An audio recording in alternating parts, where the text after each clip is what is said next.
prise de parole de l'organisateur de ces manifestations pour la liberté et de cette première manifestation en soutien au peuple roumain pour sa démocratie et en contradiction et contestation avec toutes ces logiques honteuses de l'OTAN que nous voulons quitter, du Frexit que nous voulons pour la France, de la fin de l'Union européenne. Mesdames et messieurs, le président des Patriotes, Florian Philippot.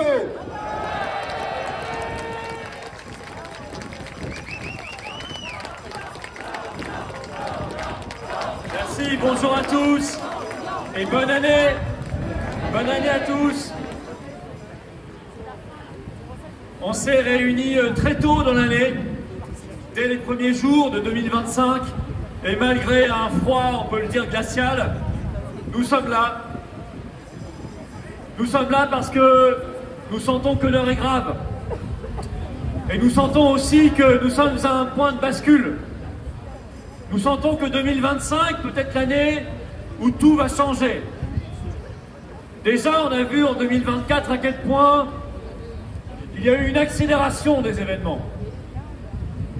Beaucoup d'informations révélées sur le Covid qui nous ont mobilisés pendant des mois et des années, chaque semaine. Ce fameux rapport sorti en toute fin d'année du Congrès américain sur le sujet. Les dévoilements également de l'Union européenne, on la voit en Ukraine, on le voit sur le Pfizergate, et de l'OTAN qui a montré son vrai visage de guerre. Sur l'OMS, avec son traité mondial sur les pandémies, qui a lamentablement et heureusement échoué. En France aussi, avec ce qui n'est plus une crise politique, mais une véritable et salutaire crise de régime. 4 premiers ministres différents en une seule année, du jamais vu. Une dissolution, ce qui est très rare. Une motion de censure, la première votée depuis 62 ans. Bref, l'histoire s'emballe, l'histoire accélère. Nous sommes à un de ces moments où, sans crier gare, subitement, l'histoire connaît une accélération soudaine. Alors nous devons, mes chers amis, chers résistants, en cette année 2025, donner le coup de grâce au système.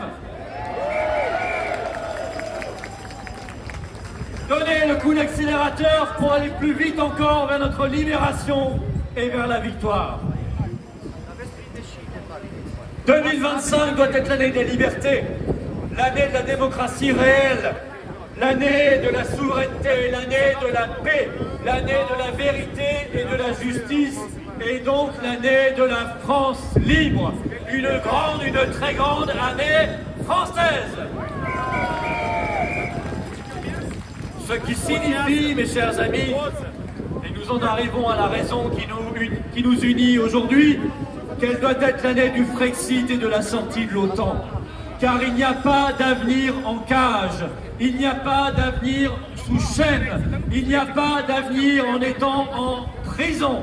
Nous ne sommes pas là pour négocier la taille de notre cellule, ni son confort intérieur. Nous sommes là pour quitter la cellule et faire exploser la prison. Nous sommes ici à proximité immédiate de l'ambassade de Roumanie en France, car c'est un symbole très très fort. Les intervenants avant moi, que je remercie, venus de France comme de Roumanie, l'ont parfaitement expliqué. J'ajoute une chose, le peuple roumain est aujourd'hui un peuple cobaye, dans un pays laboratoire. Ils ont testé pour la première fois en Roumanie ce que Ursula von der Leyen est en train d'inventer, c'est le nom officiel, le bouclier démocratique européen. C'est orwellien. C'est un bouclier qui ne nous protège pas, c'est démocratique, mais en réalité c'est tyrannique.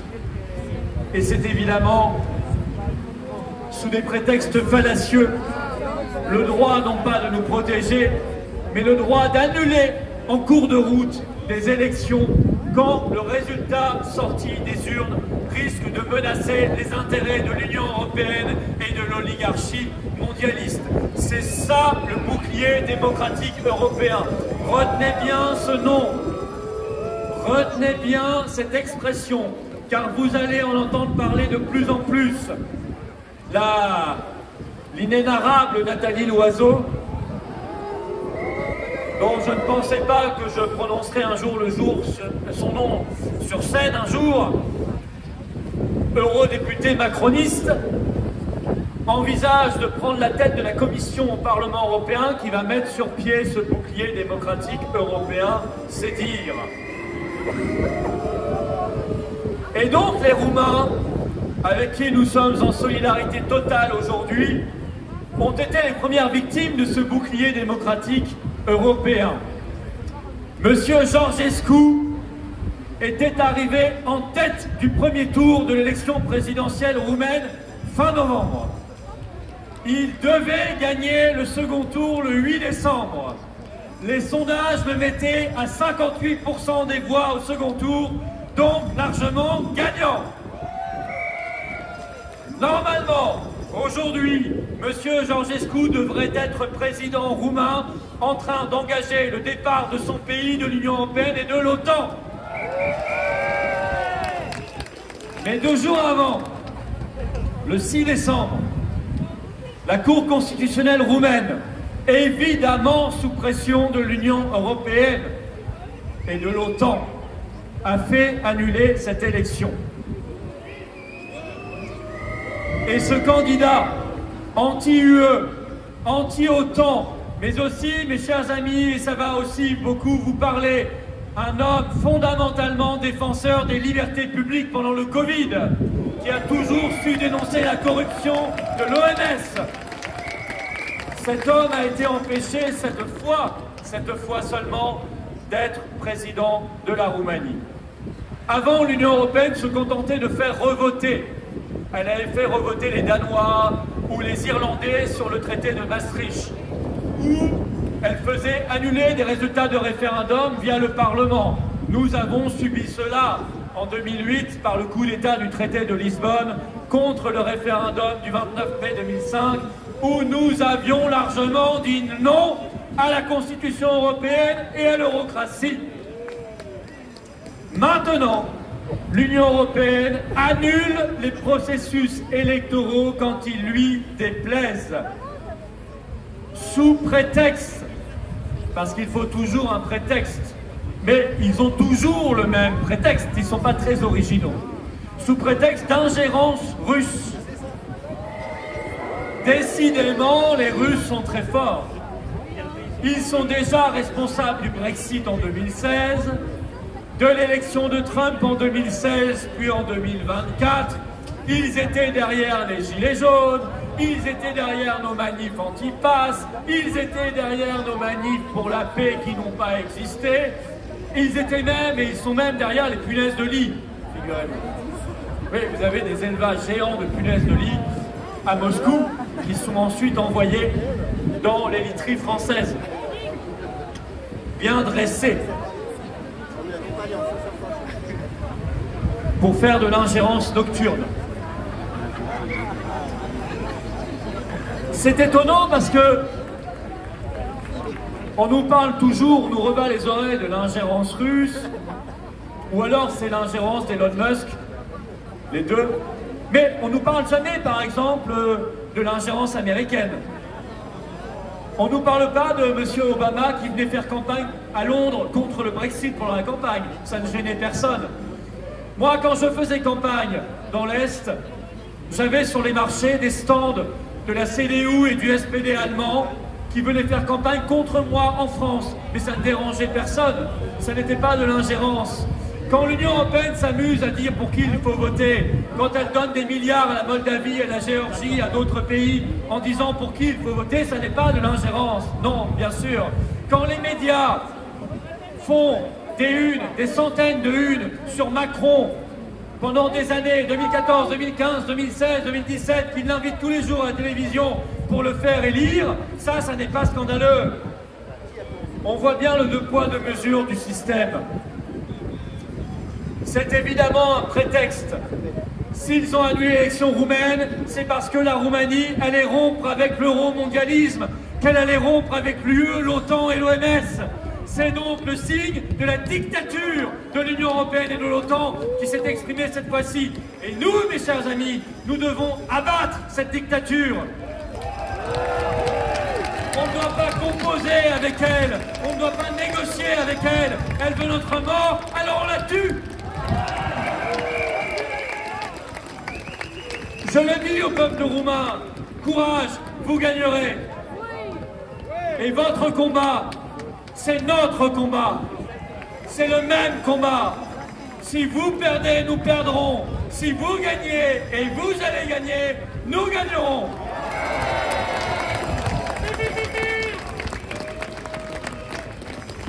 L'amitié entre la France et la Roumanie est ancienne. La Roumanie est un grand pays, une grande culture, un grand peuple. La France également. Et nous avons tous les deux vocation à briser nos chaînes et nous allons le faire.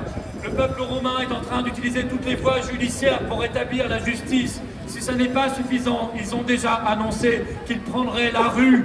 Eh bien qu'ils fassent cela, qu'ils fassent leur révolution contre l'oligarchie et qu'ils la gagnent.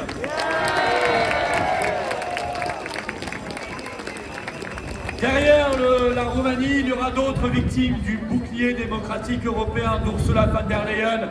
L'Allemagne est déjà dans le viseur pour ses législatives le 23 février prochain. Et évidemment, la France, vous vous en doutez. Nous-mêmes, nous devons briser nos chaînes et nous allons en 2025 briser nos chaînes.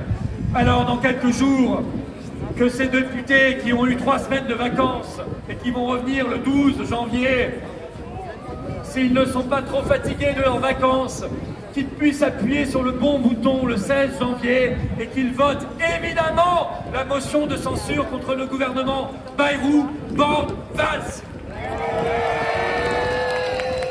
Et derrière, la pression sera mise pour le départ de Macron. Destitution ou démission, au choix, je m'en fous. Je veux juste qu'il s'en aille, qu'il fasse ses valises et qu'il s'en aille, qu'il rende aux Français leur pays, leur liberté et leur dignité. C'est ça que nous lui demandons. Alors effectivement, tout à l'heure, Éric Richamos disait que l'Institut de sondage IFOP a osé dire hier que les Français ne demandaient pas la démission de Macron. Il n'a pas posé la question, connard. Qu'est-ce qu'on ne ferait pas par courtisanerie et pour garder de juteux contrats avec l'État? Eh bien moi je vous le dis, vous en êtes la démonstration vivante ici et depuis des mois, des semaines et des années. Macron dehors! Macron dehors! Macron dehors! Dehors, Macron dehors! dehors, Macron dehors! dehors. Parce que Macron est un pion qui fera tomber comme un bon domino le domino suivant. Et le domino suivant, c'est l'Union européenne. Parce que si nous sommes ici en soutien au peuple roumain, c'est que nous voulons quitter l'Union européenne. Nous voulons faire, chers amis, chers résistants, le Frexit. Frexit. Frexit. Frexit. Frexit. Frexit. Frexit. Et parce que jamais 203, nous aurons eu Macron, nous aurons eu l'Union européenne, alors nous aurons l'OTAN, et donc nous aurons la paix, et nous sortirons de l'OTAN. Pour tout cela, se battre est la seule solution. Les seules batailles qu'on est sûr de perdre sont celles qu'on ne mène pas. Parler, c'est bien. Se lamenter, ça ne sert à rien. Parler, c'est bien, mais ça n'est pas suffisant. Il faut lutter, il faut se battre, il faut être de tous les combats, comme l'est en Roumanie Monsieur Georgescu, qui utilise tous les moyens pour sauver son pays. Honneur à lui, il est au service exclusif de son peuple, parce qu'il aime son peuple et son pays. Nous sommes, nous, dans l'amour de la patrie, de la France et du peuple français, alors nous donnerons tout en 2025 pour la patrie, pour la France et pour le peuple français.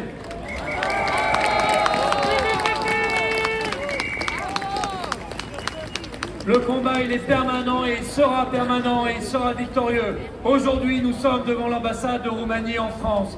Demain, nos amis paysans vont entamer le blocus de Paris et nous serons à leur côté pour bloquer Paris et forcer le gouvernement à arrêter le massacre, pour forcer l'Union européenne à arrêter l'accord Mercosur, qui est un véritable scandale, et pour reprendre en main notre souveraineté agricole et alimentaire. Les paysans disaient ce matin sur une chaîne de télévision qu'ils iraient chercher Ursula von der Leyen jusque dans son bureau à Bruxelles. Ils ont raison. Soutien à eux, que le blocus soit un grand succès. Et lundi, je serai personnellement avec d'autres à Liège dans le procès des SMS avec Pfizer.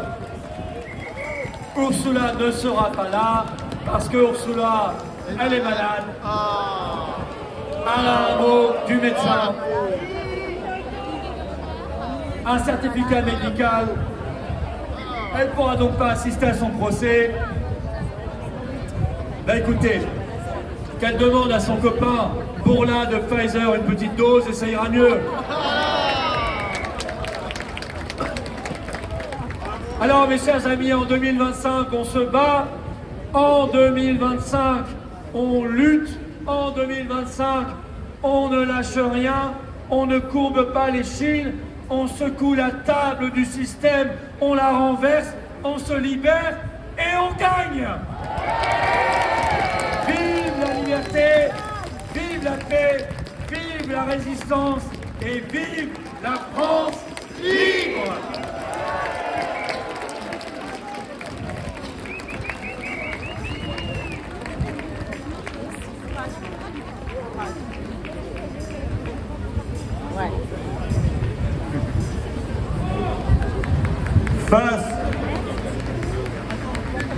Face au mépris, face à la violence, face à la tyrannie de Bruxelles et des européistes, une seule solution.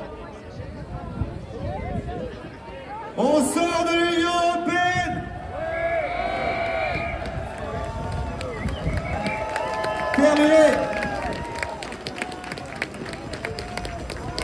Les vrais drapeaux sont là. La Roumanie et la France. Voilà, l'autre à la poubelle. Vive les peuples libres. Vive la Roumanie, vive la France et à bas l'Union européenne.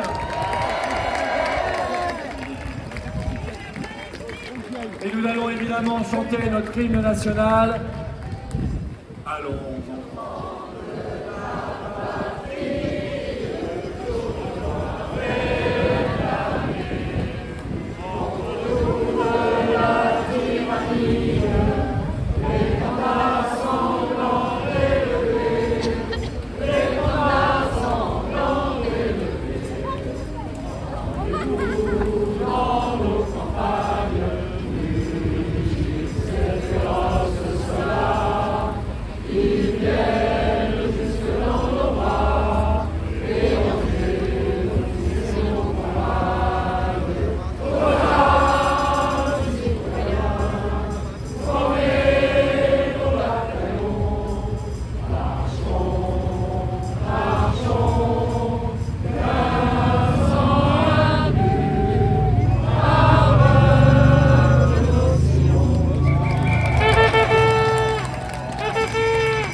Merci à tous d'avoir été là. Notre engagement, notre combat montre à tous les oligarques qu'on ne laissera pas faire. Ni en France, ni en Roumanie, ni nulle part ailleurs, les européistes nous trouveront toujours en travers de leur chemin. On peut applaudir une nouvelle fois tous les bénévoles très fort.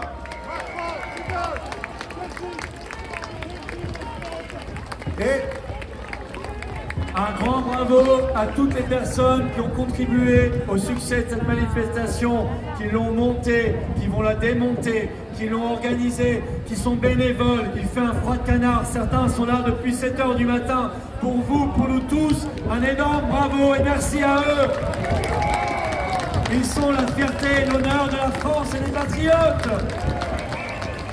Bravo à vous tous. Allez, Frexit, et bonne année. Merci à tous. Je vous rappelle que vous pouvez prendre un café pour vous réchauffer un peu au stand. Des gaufres, de quoi grignoter. Il y a également les livres de Florian Philippot. Ah, moi, ça va Il y a bien sûr